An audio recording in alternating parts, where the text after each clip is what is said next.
Great to be here. So hello, everyone. It is very good to be here with Constantinos. And with no further ado, I'd like to ask you, what determines whether a theoretical breakthrough will actually make it into real systems? Yeah, a lot of factors, obviously. And most breakthroughs don't eventually make it to practice. I mean, what is an academic breakthrough is very different from what counts as something applicable to the real world. I mean, academia, research, science works in a different timeline. So, ideas that are 100 years old might find their practical implications now. So, yeah, ultimately it depends on how ready the world is to receive the idea, how close the development of the idea is to the real world. Just to be more, precise, maybe with some examples. A lot of things have to go right for the idea to be practical. If you have a discovery in, say, in biotechnology, yeah. It's not enough for the breakthrough to happen in vitro. You have to be able to deliver it to the organism in a way that is beneficial and not having secondary bad effects. So there's a lot of layers of delivering the tech, and also doing all clinical trials required for the safety and other factors. Closer to AI, perhaps is maybe you have like a interesting training pipeline for a challenging machine learning problem, but maybe you're lacking the data to train your pipeline. So maybe if you have a lot of data, your technology works. But maybe you're lacking the data to train it. So, for example, these days, AI, finds it challenging to hit the real world. Like when you look at, applications in science, like bio, robotics, when AI, wants to address the physical, the natural world, it's tougher because we don't have, we don't have internet scale data to train the machine learning algorithms, so we need, new ways to train them. So we're too reliant now on, the standard pipelines that need a lot of data and a lot of compute. But for applications that pertain to the natural world, you need to collect this data, or you have to find ways to learn from a few examples, something that the human brain is really good at, but computers are really bad at. So, children, can learn something from a few demonstrations. Computers are really data hungry, really compute hungry. So, to get those breakthroughs out there, you need to adapt to the application. But I suppose you also need, a capital in order to that will fund investment. Yeah. And as you and I discussed quite thoroughly in preparation for this conversation, that depends a lot on industry and industry investment as well. So I was wondering, to what extent does industry investment shape what theoretical directions are being pursued, but also big tech companies right now fund their own research labs. Right. So that adds, I suppose, one more factor that makes it even maybe more Yeah, definitely. bold. Yeah, I mean, first I'm a romantic academic, right, scientist that wants to work on whatever I find interesting. So there is an aspect of that, a lot of science has nothing to do with industry. But when you come closer to AI and sort of things that AI can enable, that's where you need a lot of compute, especially if you follow the current paradigms. You need a lot of compute, you need a lot of talent, you need a lot of data. It's hard to do some of that science in academia. In a lot of breakthroughs we make in my lab, we look at applications where sort of the standard pipeline cannot deliver progress because of various factors related to lack of data, where you actually need science to get you out of the corner. And sorry, that's just because of AI? Was it easier before, and now it's become harder to do it in an academic environment? It's because a lot of the focus are on applications that where you can get easy delivery from the existing pipelines, right? When it's about scaling, you need a lot of resources, right? Once you're outside of this, scaling paradigm, you need to, you need new ideas, and that's kind of like where academia can deliver. Like, I mean, in fact, all the progress we see now, a lot of the progress we see now, the original ideas are in academia, are found in academia, right? Like, the elements of what we see now are in the 80s, okay? And then, with the coming of GPUs, in the early 2000s, late 2000s, early 2010. So the elements of what we see now, this amazing progress, can be traced to academia, but the scaling of these ideas, happened in the industry. And, when the whole world is being influenced by, these developments in the industry, if you want to participate in that, you need the resources, right? So academia is going to be collaborating with these big labs for compute and, data and, talent, while at the same time, preparing for a decade or, several decades from now. But yeah, I mean, the influence is big, right? I mean, if the whole world is changing, academia cannot be blind to that. It's going to be participating, but you have to find the vectors in which you're going to be contributing. Sure, but universities also become like the pool of talent from where these companies then hire. Yes. The other thing I should say is, you asked me about research in industrial labs. And, as we see, they're becoming more introvert. Like, these labs, do not publish research. They write blog posts, right, which invalidates the whole premise of academia, where you actually go through the peer review process, right? This is a problem, because you don't know what to believe exactly, and, various announcements also relate to various IPOs that are pending. Right? If you can overclaim, your IPO valuation will be higher.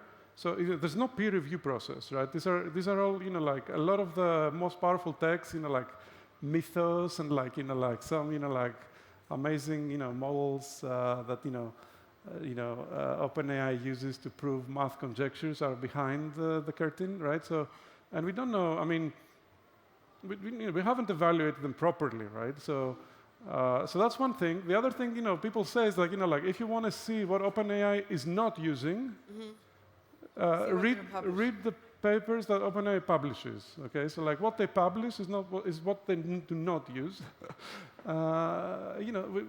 This is not. It's a weird way to do science. Like it's it's. So that lack of transparency, lack of peer review was not a thing until recently. No, I mean, science progresses by scientists looking at each other's work, right? Now, the only way of course, there is a revolving door from one company to the other company. So now, knowledge has diffused. So now, a lot of the knowledge is known. But where does that leave countries like Greece, where there are not obviously big tech companies that can then absorb this talent that the universities can breed? So does that make universities less likely to be places where theoretical advancements will occur, because there is not the industry that will then absorb all these people?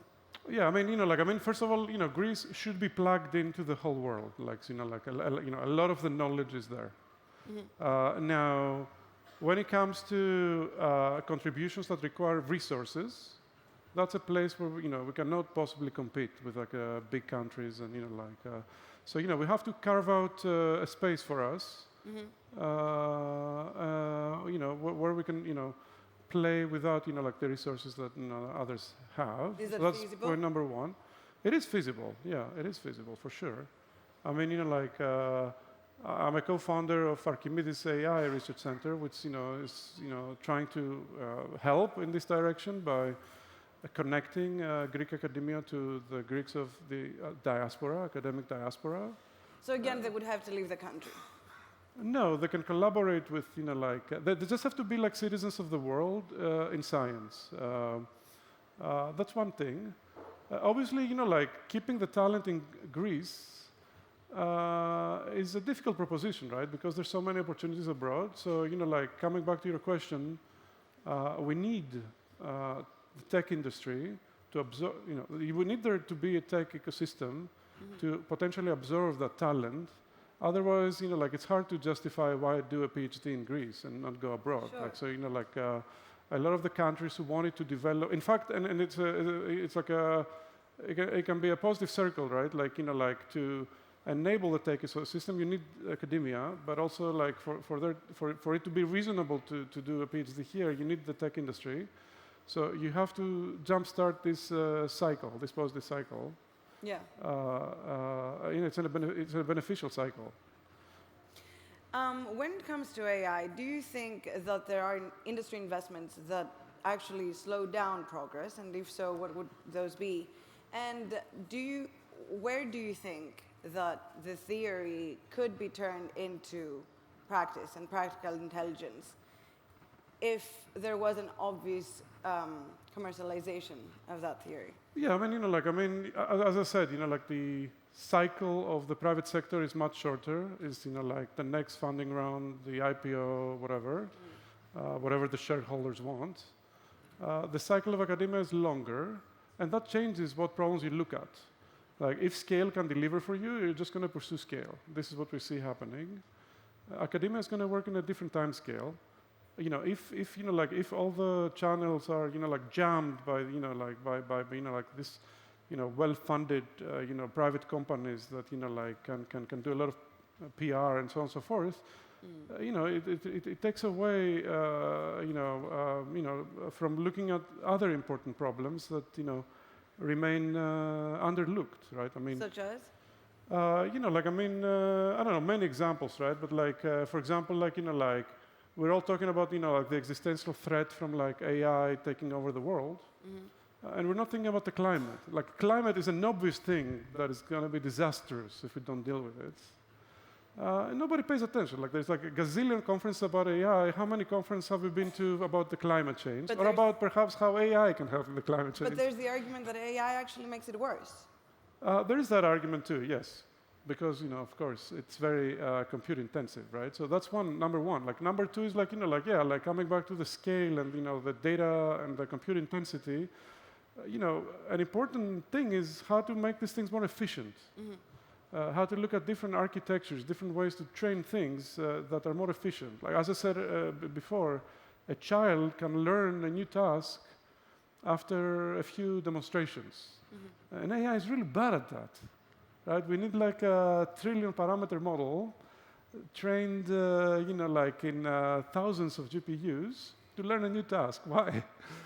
And like in many applications that touch the real world, we're very behind. Like like tactile manipulation by robots is a very unsolved problem. Why? Because the physics simulators are not good enough for understanding like the forces that like our hands feel when we touch objects. So we cannot plan a tactile task using just a physics-based simulator and control loop. So we need data, but this data is very hard to acquire. And this is just one example of like. So you think that we're far from that actually being a reality, from having robots that can, as you were telling me yesterday, change we're quite far. Yeah, exactly. Like like one thing that I tell my colleagues, as I mentioned yesterday, is like like, when am I going to have a robot changing diapers to my kids? Okay, so that's to put for you to, but it's it's metaphorical for you to put a level of trust to a robot that is going to deal with something so fragile. Okay, yeah, so we're very far from because it doesn't just have to do with hand movement, but it's how much you trust. I don't know, a machine in search of a better word. It's both. With like a baby. It's both. So sort of like like the robotics things we have solved are. Motion planning things, like locomotion. You've seen all these videos of robots, like dancing in a group and stuff like that. These are lower hanging fruits. Yeah. Because locomotion, you can rely a lot on physics simulations. It's ultimately a gross movement to move around space.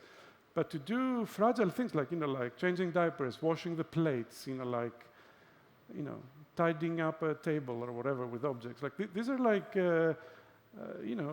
Fragile things, and understanding, like the contact of the robotic arms with the physical world is a finer grained thing for which we have no data. We have no good physics. So no data and no physics. We're screwed. You know, sort of like, you know, like what you'd like to do is to, you know, maybe like, you know, there's like factories of, you know, like, I don't know if you've seen those videos of like, you know, like whole factory floors of people wearing, you know, like VR technology and sort of like, you know, showing like, you know, like, simulating the grabbing of objects, right? Like many times over, for us to have enough data to then go train a machine learning algorithm to imitate from human demonstrations how to solve a particular task. But then there's another thing, like if you show a robot, if that's your approach, you're also screwed because, you know, like for every different task, you need to collect more data. So you need to generalize, like humans generalize. Humans, you know, learn how to, you know, do the dishes, and then with a few demonstrations know how to iron and how to change a diaper, right? So, you know, we're very good at, you know, after we learn the tactiles and the motion planning, we can adapt and then we can adapt, right? So robotics is nowhere near that. But that's the use of AI that you would eventually want to see. That would be like I think it's an eigenvector in the space of things we cannot do, okay? And we don't pay. I mean, there is obviously a ton of interest in this specific application, right? But there's other applications, you know, like, you know, climate change that we don't invest a lot, like, you know, using AI to help in the climate and renewable energies, right? Or like, you know, like, the other vector that we don't pay attention to is like sort of like it's so easy to get. It's you know, low-hanging fruits from like seeing how a single agent works. And we're not thinking about as much about what happens if you have a lot of these agents interacting with each other and with humans. We think about this, you know, like catastrophic scenarios of, you know, like robots taking over the world. Like, you know, we telescope to that, you know, eventuality. And we're also thinking about single-agent learning, but we haven't really thought carefully about how to train multi-agent systems of, you know, AIs interacting with each other and with humans. How can you train a whole group of AI agents so that, you know, the behavior does not become chaotic? How do you can you train AIs that can moderate an interaction with humans and make it better, less polarizing or whatever? So there's a lot of applications that we don't pay attention to just because it's not a low-hanging fruit. But then you wanna, you're saying that you would like to give power to AI to moderate how humans communicate with each other, but then why not? We don't have a lot of time, but I do have to ask, which does not really have to do with practical intelligence, but what about our critical thinking? I mean, isn't the main danger not robots taking over the world and being, you know, these evil machines, but that we're actually agents? We're giving away too much of our critical thinking. So no, I mean, when I say a robot's helping in moderation, I want to compare it to what is happening now in social networks, right? Like now, algorithms are proven by a court case, right? You know, are giving us addictive information. This is a proven court case. Sure. And they're also giving us addictive information and addictive information and polarizing information. Yeah. When instead they could, you know, try to bridge the gap, you know, in our communication, and help us develop that critical thinking. Profit. That's right. But this is where the commercial interests are not aligned, right? But you know, eventually, I think the internet currently is becoming a garbage, you know, like a garbage can of information, like you know, fake videos and, you know, like things like that. Nobody's going to be using the internet or social media, and there's going to be a self-correction. That's my prediction. My prediction is going to become such a bad experience to go to Facebook or Instagram or whatever that they will decide, right, that they have to change what they're doing. Okay, and I think we're gonna close on that because it sounds like a very positive way. Yeah, it is. Yeah, you know. So thank you very much, and thank you, Constantinos, very much for having me here.